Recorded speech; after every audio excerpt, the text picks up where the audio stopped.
Durant molt temps, les aplicacions de software s'han desenvolupat emprant estructures monolítiques, és a dir, funcionaven com un sol procés o un petit nombre de processos repartits entre un grapat de servidors. En una arquitectura monolítica, els processos estan fortament acoplats i solen dependre del sistema operatiu i del hardware on s'estan executant. Aquest tipus d'infraestructures són difícils de mantenir al llarg del temps i s'han de gestionar manualment. La manca d'automatització, que inclou l'orquestració i organització automàtica de processos i de recursos, ha accelerat la necessitat d'emprar una alternativa diferent basada en microserveis com Kubernetes.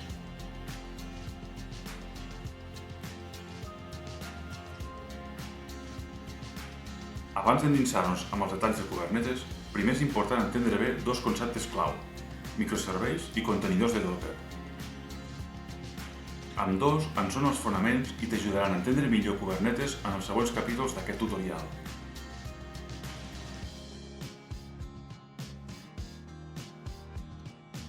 Els microserveis són processos independents que poden desplegar-se amb molta facilitat. Els microserveis poden comunicar-se entre si mitjançant simples APIs degudament especificades. Cada microservei és un procés completament independent, amb una API externa. Això fa que sigui possible desenvolupar i desplegar cada microservei per separat.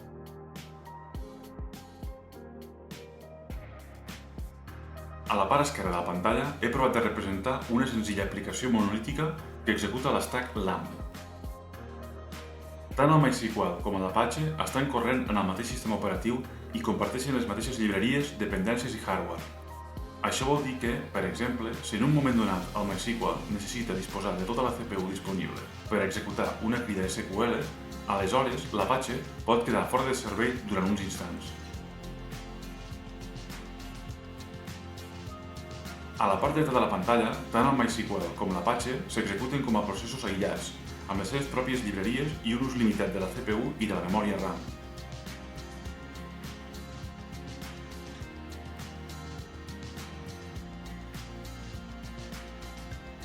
En una arquitectura basada en microserveis tenim l'opció d'escalar només aquells serveis que necessiten més recursos, mentre mantenim intacte l'escalat de la resta de serveis.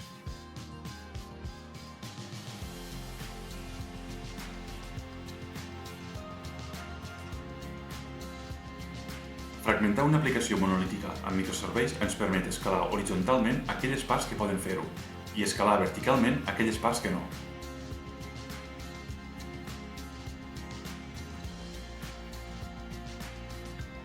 Kubernetes empra contenidors de Linux per aïllar l'execució de diferents aplicacions. Els contenidors permeten executar múltiples serveis en una mateixa màquina, proporcionant diferents entorns d'execució per a cada un d'aquests. Els contenidors són similars a les màquines virtuals, però són molt més lleugers i amb menys capes intermitges entre el servei i l'accés als recursos del hardware.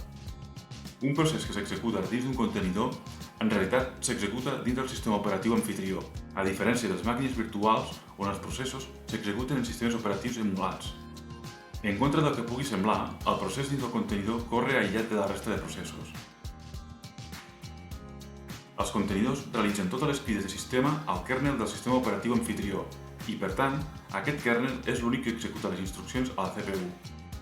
A l'exemple de la pantalla es pot veure un contenidor executant una instància de Redis, un contenidor executant una instància de MongoDB i 4 contenidors executant instàncies d'una aplicació de Node.js. Per a cada instància en si, la percepció és que no hi ha cap altra instància corrent a l'ordinador i en el seu sistema operatiu.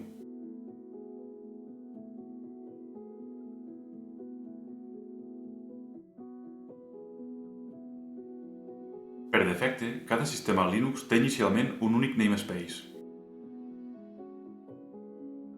Tots els recursos de sistema, com el sistema de fitxers, identificadors de processos, identificadors d'usuari, interfícies de xarxa i altres, pertanyen a l'únic namespace del sistema operatiu.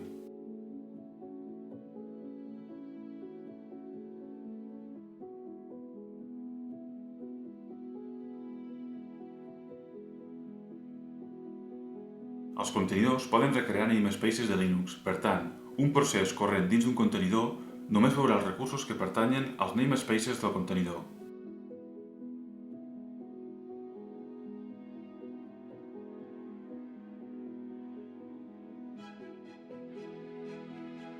Docker és el primer sistema de contenidors que ha fet possible que els contenidors siguin fàcilment portables entre diferents ordinadors.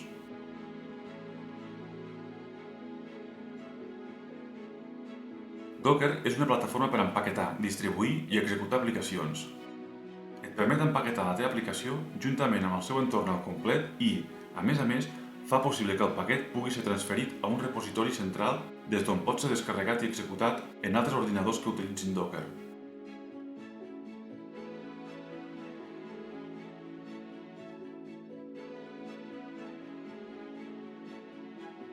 Quan s'executa una aplicació empaquetada mitjançant Docker, aquesta pot veure exactament els mateixos continguts del sistema de fitxers amb la que es va empaquetar. Aquesta veu els mateixos fitxers tant si s'executa al teu ordinador o en un servidor de producció, fins i tot si el servidor de producció empra una distribució de Linux diferent. L'aplicació no podrà veure res del servidor en el qual s'està executant, per tant, no importa si el servidor té instal·lades unes llibreries diferents de les que hi ha instal·lades a l'ordinador de desenvolupament.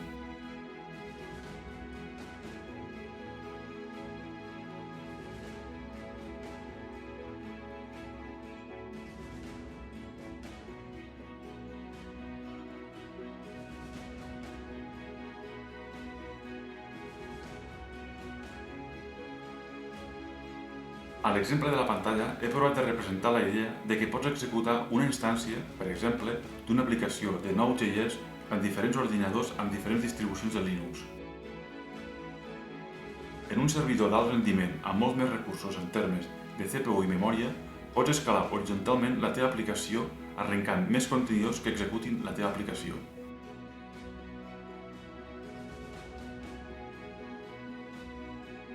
Els tres conceptes principals de Docker que necessites entendre bé són imatges, registres i contenidors. Hi ha molts altres temes i conceptes relacionats amb Docker, però ens centrarem en els més importants. La clau per aprendre a utilitzar Docker és entendre bé què són i per a què s'utilitzen les imatges, els registres i els contenidors.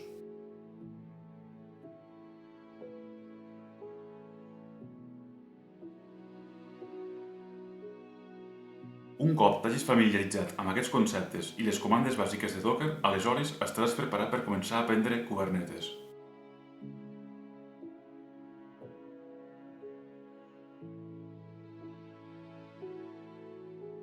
A la part esquerra de la pantalla mostra un seguit de carpetes i fitxers que corresponen al codi font d'una aplicació d'Angular d'exemple.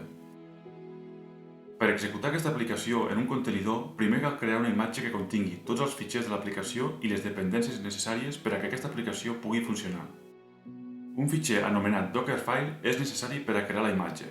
El Dockerfile conté la seqüència de comandes que s'executaran per construir la imatge. La seqüència de comandes descrita al Dockerfile depèn de l'aplicació. En la majoria de casos, la primera comanda consisteix simplement en copiar el codi font dins de la imatge, i la resta de comandes consisteixen en instal·lar les dependències necessàries per compilar i servir l'aplicació, com són Node.js o Nginx. I finalment, la darrera comanda consisteix en compilar el codi font de l'aplicació. A la part dreta de la pantalla mostra una caixa que intenta representar la imatge final que conté el bundle de l'aplicació, així com altres serveis instal·lats durant la creació de la imatge. En realitat, les imatges de Docker estan formades per un conjunt de capes. Per exemple, si vols crear la imatge d'una aplicació d'Angular o React, probablement t'interessi reutilitzar una imatge base d'una versió específica de Node.js preinstal·lada. Al final, la imatge de la teva aplicació serà una pila d'imatges, de manera que podràs crear i desplegar noves versions de la imatge de la teva aplicació i mantenir intactes les imatges base.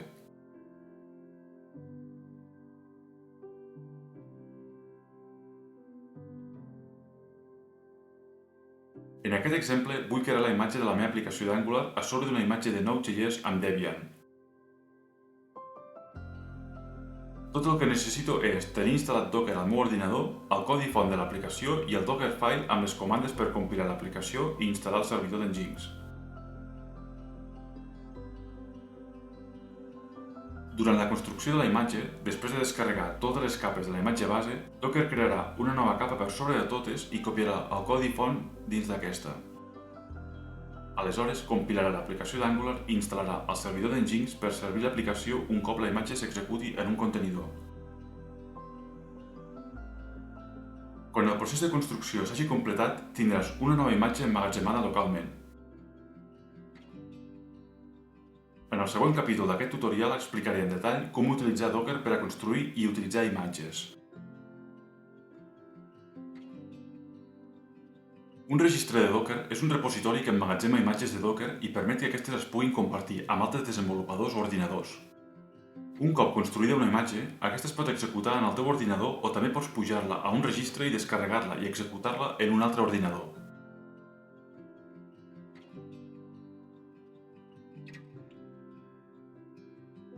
Alguns registres són públics, mentre que altres són privats, només accessibles a determinades persones o ordinadors. La imatge construïda en el darrer exemple només està disponible localment. Per poder distribuir-la i executar-la en un altre ordinador, com pot ser un servidor de producció, necessitaràs pujar-la en un registre d'imatges.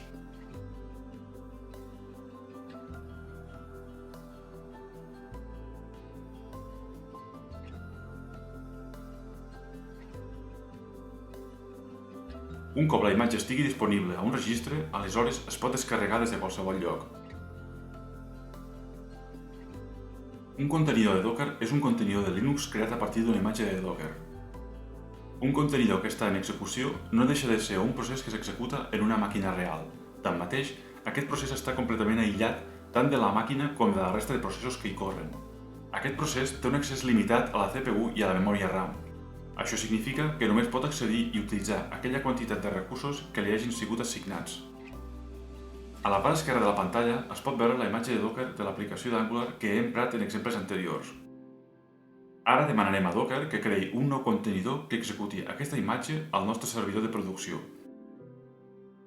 Primer, Docker comprovarà si la versió 0.04 de la imatge MyAngular app i les seves respectives imatges base són presents a l'ordinador. Si no hi són, aleshores Docker les descarregarà del registre Docker Hub. Un cop la imatge estigui disponible localment, Docker crearà un nou contenidor a partir d'aquesta imatge. A la part dreta de la pantalla es mostra el nou contenidor executant l'aplicació d'Angular en una distribució Debian que utilitza el kernel de Linux de l'ordinador amfitrió. Per entendre millor com funcionen plegats les imatges, registres i els contenidors, deixa'm mostrar-te un típic cas d'ús on s'involucren tots aquests conceptes.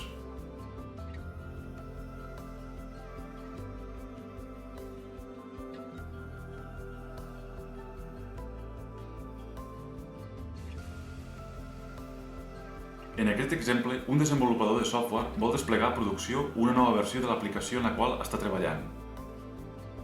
Per simplicitat, assumiré que ell s'encarrega de realitzar totes les operacions manualment en lloc d'utilitzar un servidor d'integració i desplegament continu.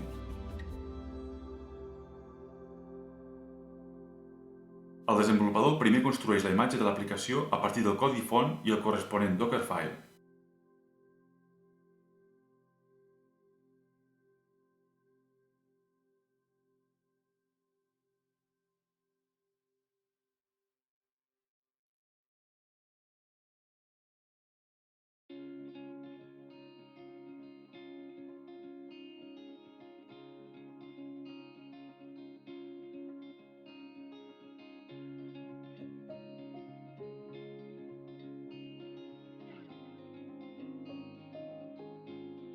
I aleshores puja la imatge en un registre d'imatges. La imatge està, per tant, a disposició de tot aquell que tingui accés al registre.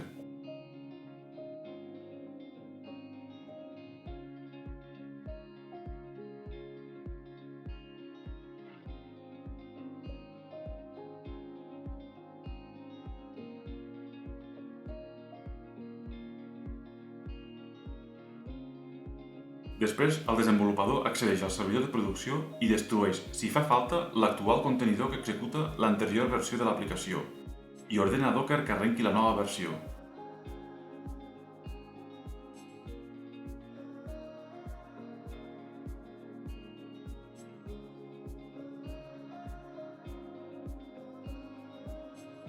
Aleshores Docker descarrega automàticament la darrera versió de la imatge que hi ha al registre d'imatges.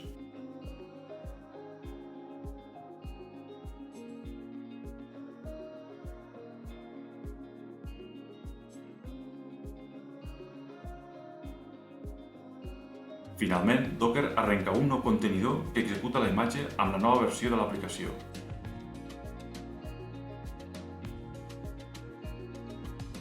Aquesta és una manera molt simple i efectiva de construir i desplegar software emprant un simple contenidor en un servidor de producció. En el següent capítol d'aquest tutorial de Kubernetes explicaré en detall com fer tots aquests passos a la pràctica. Ens veiem en el següent capítol.